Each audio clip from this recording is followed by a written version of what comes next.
The Voracians arrived on a Tuesday. Dr. Elena Santos would always remember that detail, how mundane the day had started, analyzing geological samples in her lab at the Atacama Large Array when the first readings came in.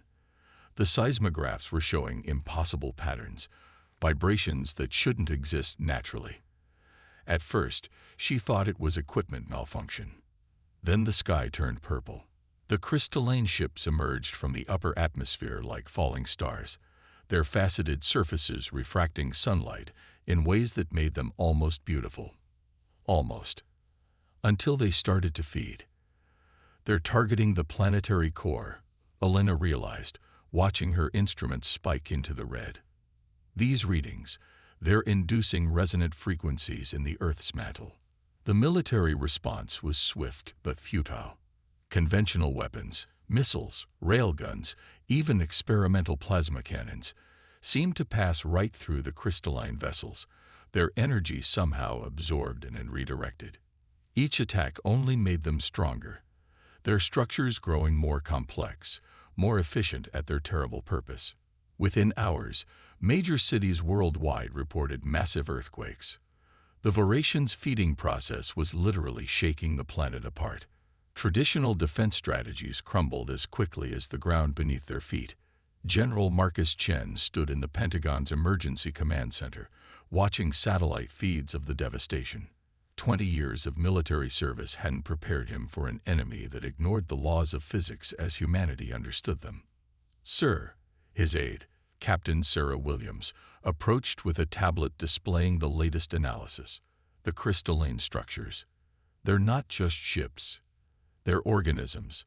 The entire species seems to be a silicon-based life form that evolved to consume planetary cores for energy. Chen studied the data, his expression grim. "And our weapons? Worse than useless, sir. They're absorbing the energy and using it to accelerate their feeding process. The more we fight, the faster we're losing." But Chen noticed something in the footage that others had missed. In Mexico City, where a building had collapsed near one of the crystal ships, the debris had caused the alien structure to briefly distort. Not from the impact. The rubble had barely touched it, but from something else. "Captain, get me Dr. Santos from the Atacama Array, and find every geologist and physicist we can trust. I think I see something here." As the sun set on that first terrible Tuesday, humanity faced an enemy that defied conventional warfare. But in the gathering darkness, a few keen minds began to see patterns. The Voracians weren't invincible. They were just operating on principles humanity had yet to understand. Elena Santos stared at her seismograph readings until her eyes burned. The Voracians' crystalline structure had to follow some kind of natural law. Everything did. And if there were laws, there were limitations, weaknesses. The question wasn't whether they could be stopped. It was finding out how their own strength could be turned against them. In the depths of the Pentagon, General Chen assembled an unlikely team. Geologists, physicists, military strategists, and even a handful of musicians who specialized in resonant frequencies. If the Voracians used vibrations to feed, perhaps the right counter-vibrations could disrupt their process. The crystalline ships continued their inexorable consumption of Earth's core, unaware that below them, humanity was beginning to understand. And in understanding, finding hope. Because while the Voracians had evolved to be perfect predators, they had never encountered a prey species that refused to simply die. They were about to learn why humanity had survived every catastrophe Earth had thrown at them. Sometimes the best defense isn't superior technology or overwhelming force. Sometimes it's simply refusing to accept defeat and having the creativity to find solutions where none seem to exist. As Tuesday turned to Wednesday, humanity prepared for its first real counterstrike, not with bigger weapons or more powerful explosives, but with understanding. Because knowledge, as humanity had learned through millennia of survival, was the deadliest weapon of all. Dr. Maya Patel hadn't left the ruins beneath Göbekli Tepe for 3 days. While the world above fought a losing battle against the crystalline invaders, she remained fixated on the strange markings her team had uncovered months before. markings that suddenly made terrible, wonderful sense. "It's not decorative," she whispered, tracing the spiraling patterns that covered the ancient stone walls. "It's mathematical. These aren't just cave paintings. They're equations." The patterns, carbon dated to over 12,000 years ago, showed crystalline structures remarkably similar to the Voratian ships. But more importantly, they showed them breaking apart. The ancient civilization that created these diagrams had found a way to shatter the seemingly invincible crystals. Her satellite phone chirped, one of the few communication methods still working after the Voratians began disrupting global networks. "General Chen, I found something. The ancients, they didn't just encounter these beings. They fought them. And won." The patterns told a story that modern science was only beginning to understand. The crystals weren't simply solid structures. They were complex lattices that maintained their integrity through precise harmonic frequencies. Like a wine glass shattering at just the right musical note, they could be destroyed by disrupting those frequencies. "Dr. Santos needs to see this," Maya insisted, transmitting images of the equations carved into stone. The ancients weren't just documenting an invasion. They were leaving us instructions. In her Chilean observatory, Elena Santos' eyes widened as she studied the ancient mathematical proofs. "These harmonics, they're the exact inverse of what we're detecting from the Voratian ships. They weren't just fighting them, they were canceling them out." The discovery sparked a frantic race against time. While the Voratians continued their methodical consumption of Earth's core, humanity's brightest minds worked to translate ancient wisdom into modern warfare. The ruins held other secrets too, warnings about the price of victory, and hints about why the ancient civilization had vanished after their triumph. They sacrificed everything, Maya realized, decoding more of the stone text. The frequencies needed to disrupt the crystals. They would have shattered every piece of their own technology too. They chose to start over from nothing rather than let the crystals consume their world.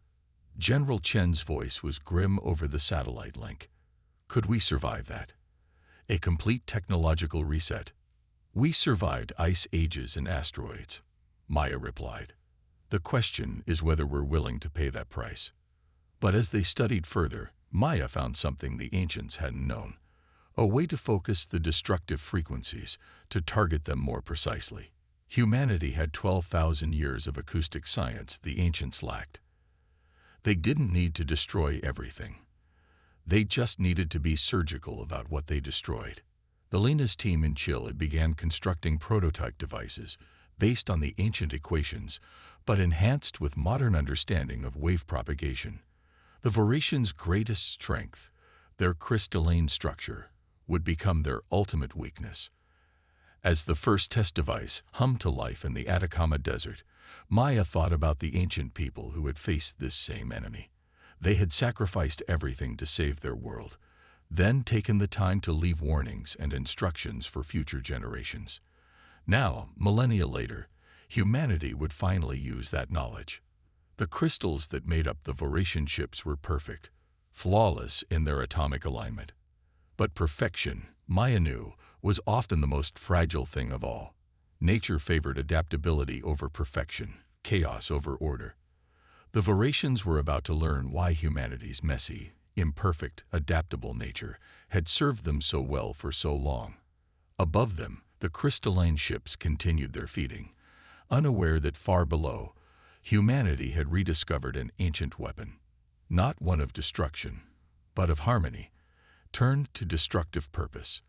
The perfect crystal song that would shatter their perfect crystal world. The warehouse-turned-laboratory in Death Valley was the last place anyone would look for humanity's best hope. But its isolation and natural acoustic properties made it perfect for Project Echo.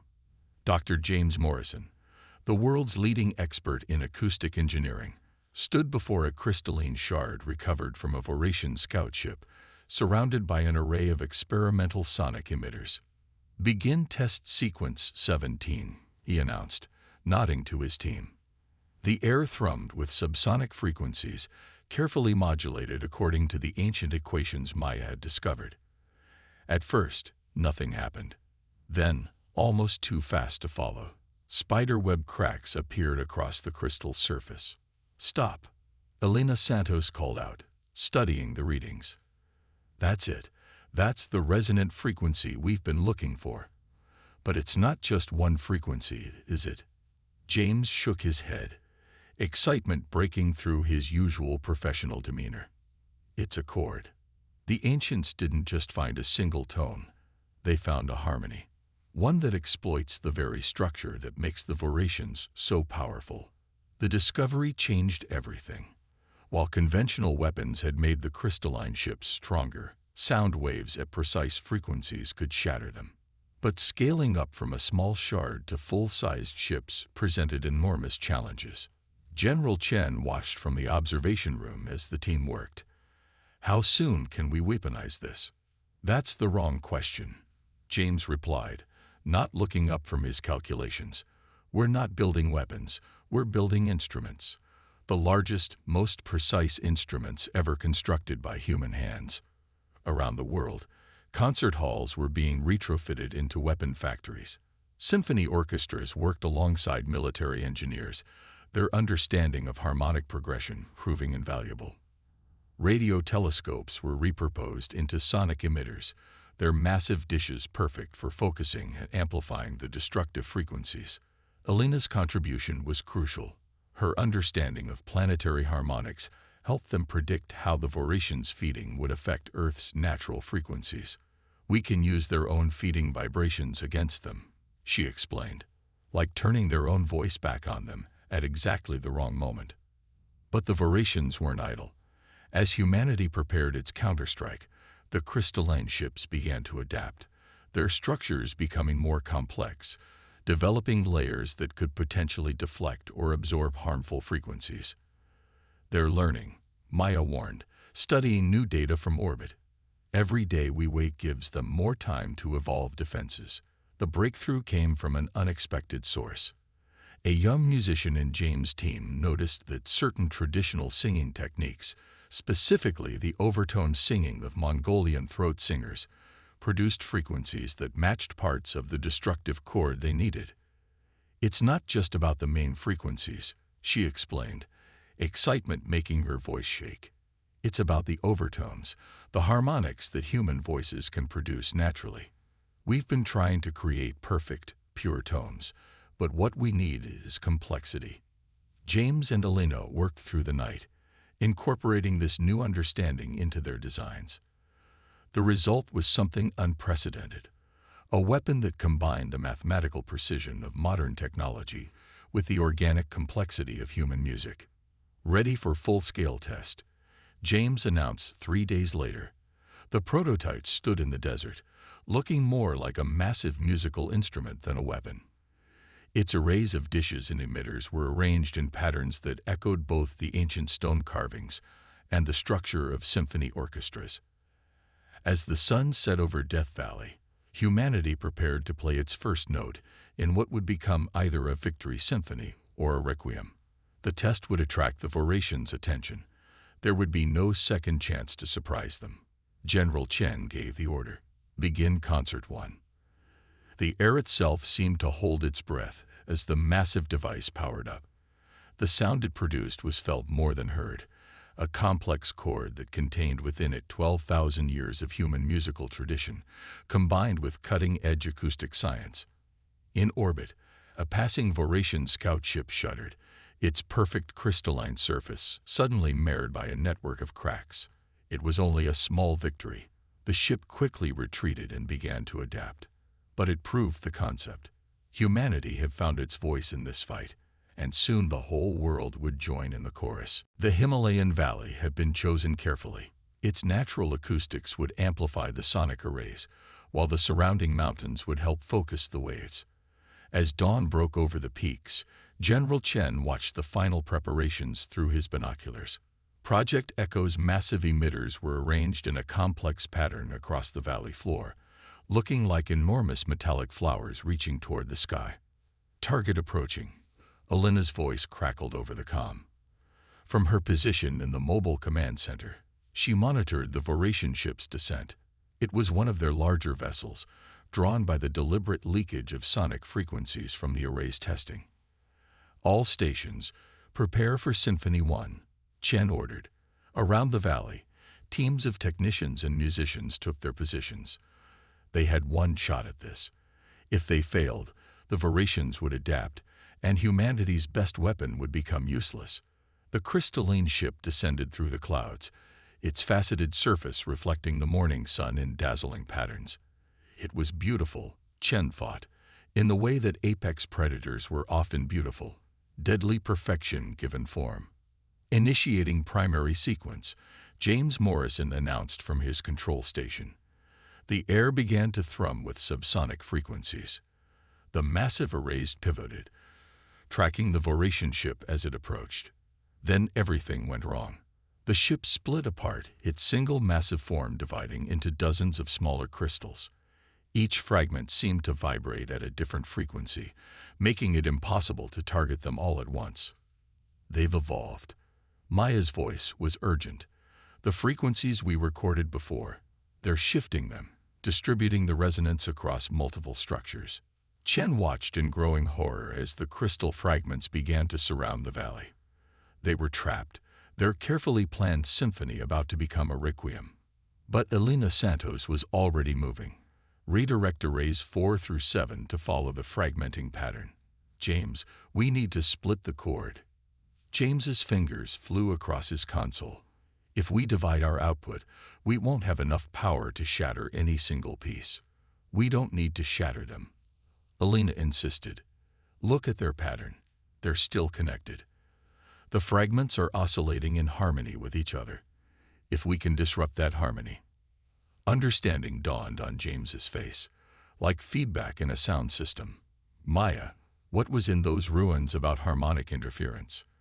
While the fragments continue their ominous dance above the valley, humanity's greatest minds raced to adapt their strategy.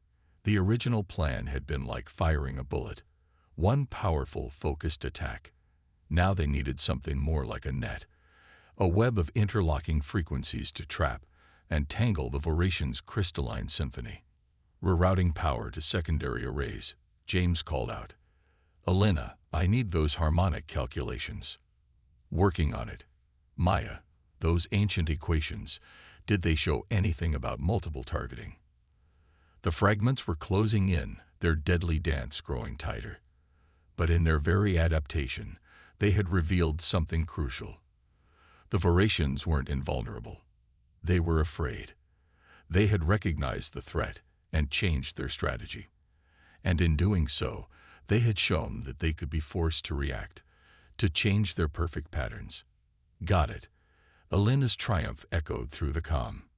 "James, new frequency pattern uploading now. Everyone else, cover your ears." The sound that erupted from the arrays wasn't the pure, focused beam they had planned. Instead, it was a complex web of frequencies, each one targeting a different fragment, but all working together to create something new. A discordant anti-symphony that turned the Voratians' harmony against itself. Above them, the crystal fragments began to vibrate erratically. They tried to rejoin, to reform their perfect whole, but the interference pattern prevented it. Caught between forms, unable to stabilize, the fragments began to crack. "Maintain current frequency," Chen ordered, watching as the first fragments began to shatter. "Don't let them reorganize." The air itself seemed to shake as human technology and alien crystal sang their deadly duet. Then, with a sound like 1,000 windows shattering at once, the Voratian ship broke apart completely. Not into the organized fragments it had planned, but into worthless shards that rained down into the valley below. In the sudden silence that followed, Chen looked at the readings. The victory had cost them nearly half their power systems, and the remaining arrays were showing significant strain. But they had proven something vital. The Voratians could be beaten. More importantly, humanity had shown it could adapt as quickly as its enemy, meeting each new challenge with innovation and determination. "Begin recovery of all crystal fragments," Chen ordered. "And get me a full analysis of what just happened. Next time they'll be ready for this strategy. We need to be ready with something new." As teams moved to secure the debris, Alina, James, and Maya were already deep in discussion, analyzing data and proposing modifications. The Voratians had evolved their tactics, but so had humanity. The next battle would be different, but that was humanity's greatest strength, the ability to learn, to adapt, to take what worked and improve upon it. The war was far from over, but for the first time, the outcome wasn't certain. And uncertainty, as humanity had learned through countless struggles, was just another word for possibility. The Voratian mothership emerged from hyperspace like a cathedral made of starlight, its crystalline structure dwarfing anything humanity had seen before. This was no scout or feeding vessel. This was their central hive, drawn to Earth by the destruction of their advanced units. As it approached Earth orbit, smaller crystal ships emerged from its faceted surface, like shards from a breaking mirror. In the global command center beneath the Rocky Mountains, General Chen watched the tactical display with Maya, Alina, and James. "They've adapted to every frequency pattern we've used," James reported grimly. "The mothership's structure is orders of magnitude more complex than anything we've encountered." "Then we'll give them something they've never encountered before," Alina replied, her fingers flying across her console. "Every Voratian ship we've destroyed has taught us something new about their crystalline structure. Now it's time to use everything we've learned." The plan was audacious to the point of insanity. While the Voratians had been adapting to defeat humanity's sonic weapons, humanity had been collecting data, analyzing patterns, and preparing for this moment. Around the globe, thousands of sonic arrays had been positioned not just on Earth's surface, but in orbit, on the Moon, and even deep within the planet's crust. "Begin Operation Final Symphony," Chen ordered. Across the Earth, human technology hummed to life. But this time, they weren't just broadcasting sonic frequencies. They were using the planet itself as a resonance chamber. "First movement initiating," James announced. The orbital arrays activated, sending precisely calibrated frequencies toward the mothership. As expected, its crystal structure easily absorbed and redistributed the energy. "They're taking the bait," Maya observed, watching the mothership's response. Phase 2. Now. The ground-based arrays joined in, their frequencies carefully chosen to interact with the orbital transmission. The Voratians responded as they had before, splitting their ships into smaller fragments to distribute the harmonic stress. But this time, that was exactly what humanity wanted. "Third movement," Alina called. Deep within the Earth, arrays positioned along fault lines activated, sending vibrations through the planet's crust. The frequencies rose from the ground like invisible titans, catching the fragmented crystal ships in a complex web of resonance. "They're trying to recombine," James warned, watching the tactical display. The crystal fragments were attempting to merge into new, more resistant formations. "Perfect," Alina smiled. "Final movement. Now." Across the lunar surface, enormous arrays that had been hidden beneath the regolith emerged. These were humanity's secret weapon. Devices that had been carefully shielded from detection, designed to produce frequencies that would interact with both the Earth-based transmissions and the natural resonance of space itself. The effect was immediate and devastating. The Voratian ships found themselves caught in an impossible position. Each time they adapted to one frequency pattern, they became vulnerable to another. When they split apart, the overlapping waves prevented them from recombining effectively. When they tried to maintain larger forms, the resonance threatened to tear them apart. "Look at their pattern," Maya exclaimed, pointing to the display. "They're not just breaking. They're singing back to us." She was right. The Voratian crystals were vibrating in response to the human attack, creating their own frequencies. But instead of harmony, they were producing discord, their perfect crystalline structures becoming their own worst enemy. In orbit, the mothership's surface began to ripple like water in a storm. Massive cracks appeared along its faceted surface as conflicting frequencies tore through its structure. The smaller ships around it were already breaking apart, their fragments scattered like diamond dust across the stars. They're trying to communicate, Elena reported suddenly, studying a new pattern in the readings. These vibrations, they're not random. It's a language. Through the chaos of battle, a message emerged. The Voratians, for the first time in their known history, were offering surrender. Their crystalline language, translated through the very frequencies being used to destroy them, spoke of recognition, not just of defeat, but of respect. They had encountered many species in their long history of consumption, but none had ever turned their own nature against them so effectively. None had shown such creativity in defense, such adaptability in the face of superior technology. Humanity had proven itself not just worthy of survival, but worthy of communication. Adjusting frequencies to response mode, James announced, his hands moving across his console with the precision of a concert pianist. Through the sonic arrays, humanity sent its reply, not just acceptance of surrender, but an offer of understanding. The very technologies that had been developed for war could now become tools of communication, of learning. As the sun rose over Earth the next day, it illuminated a changed world. Crystal shards from the battle sparkled in orbit like a new ring system, a permanent reminder of the conflict. But among those shards, something new was being built. The remaining Voratians, having chosen communication over consumption, were working with human scientists to establish permanent bases for cultural and scientific exchange. In the command center, Elena, Maya, and James watched the first successful communications with their former enemies. The Voratians, they learned, had never encountered a species that could match their adaptability, their creativity. In humanity's resistance, they had found something more valuable than planetary cores. They had found equals. You know, Maya mused, studying the transcripts of their exchanges, the ancient civilization that left us those warnings. I don't think they actually destroyed their enemies. What do you mean? Chen asked. I think they did exactly what we did. They found a way to communicate. The warnings weren't just about how to fight. They were about how to reach understanding. We just needed to learn to speak the right language. Above them, crystal and carbon, silicon and soil, ancient wisdom and modern innovation, all danced together in a new harmony. Humanity had faced its greatest challenge and emerged not just victorious, but transformed. They had learned that sometimes the greatest victories come not from destroying your enemy, but from turning them into friends. In the end, it wasn't just about the sound of thunder. It was about learning to listen to the music of the spheres.